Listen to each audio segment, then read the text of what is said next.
Welcome to this episode of the Patrick Coffin Show. Before we get into our topic, I want to mention it's a concept that's found in Josef Pieper's classic book, Leisure, The Basis of Culture, and that is the importance of getting your rest. I'm very picky about pillows, which is why I'm happy to be associated with mypillow.com.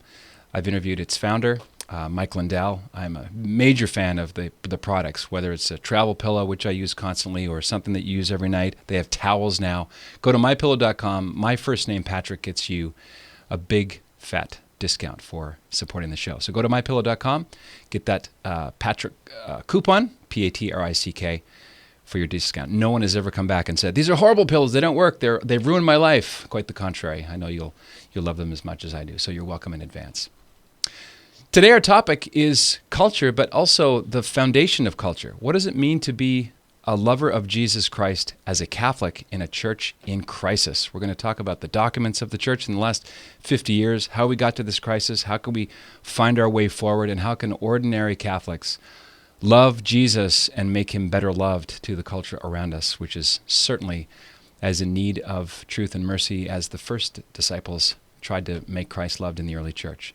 Our guest is Bishop Athanasius Schneider, and he is here and will be in a few moments for a great conversation on his new book. Don't go away.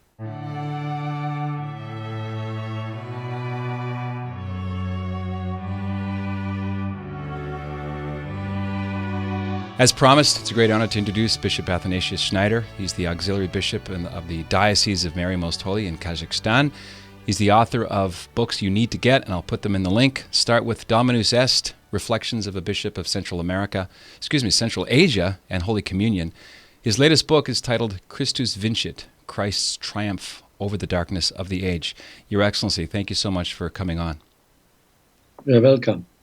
Why did you become a priest? What's the origin story of your vocation to the priesthood? My original story of my vocation is from the time in the Soviet Union when we lived in Estonia, and my parents and my siblings, we were traveling every Sunday 100 kilometers to the church. And since we were very long traveling, our pastor invited us after Mass in his little room. It was between the church and his house was a little path. And so we were walking there. And I remember I was 10-year-old, and I asked my mother, how one can become a priest? I asked this only out of curiosity.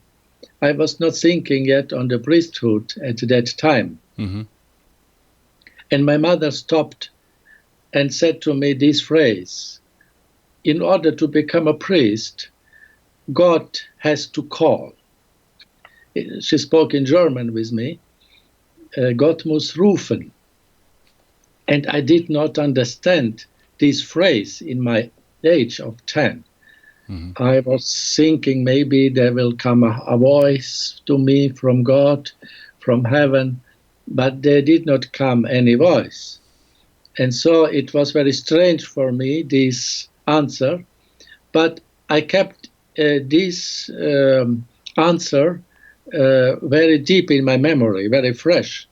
And so it is one of the rare episodes in my life which I kept so fresh in my memory as this one, to speak about the priesthood vocation. Because, why I ask this? Because the parish priest there was a holy man, a holy priest. And he impressed me because of his holiness. And so therefore I was curious to ask how one can become a priest. And later, maybe two years later, we emigrated to Germany, to West Germany, by a miracle of the Lord. And then I started to serve Holy Mass, because in the Soviet Union, the little children, they could not serve Mass. It was forbidden by the communists, only adult persons. And so I started to serve Mass.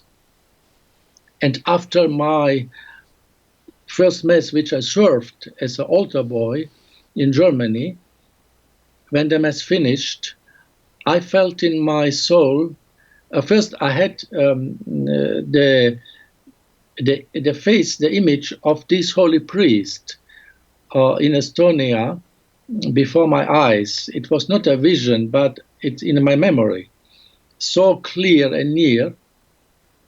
And I felt in my soul that I have to become a priest.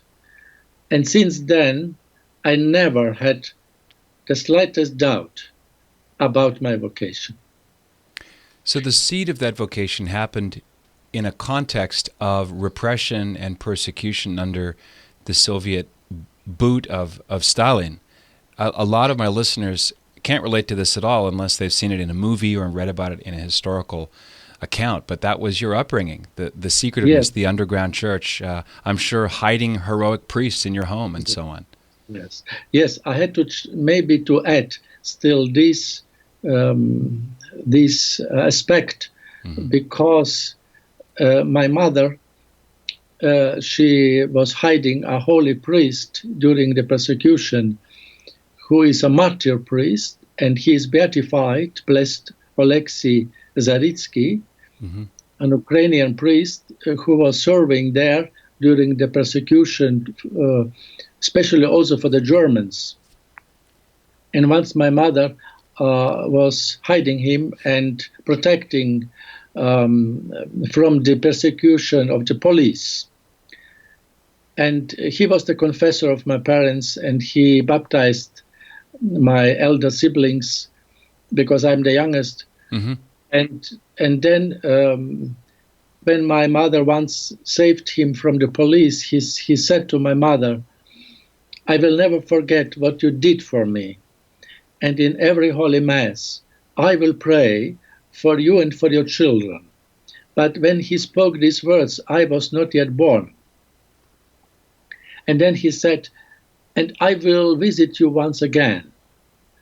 And then my parents moved. This happened in the Ural Mountains, where they were deported, repressed. And then they moved, when they were freed from this condition in the Ural Mountains, they moved to Central Asia, to Kyrgyzstan. And there I was born, in Kyrgyzstan. And this holy priest, he heard that we moved there, and he traveled 1,000 miles to seek us. And he found us, and we had a little house there. And then he celebrated the Holy Mass secretly in our house, and I was 1 year old. And my mother told me, she put me in the cradle on the side of the table where the holy priest was celebrating Holy Mass. So I was in some way already altar boy with 1 year old. Hey, this is Patrick Coffin. If you like what you see and hear, and you want to see and hear more, consider joining Coffin Nation as a full member. Just click right here and find out more about what that means. Nipsey, my fedora. That's Coffin Nation, the world's largest online community of culture builders. Click right here. See you on the inside.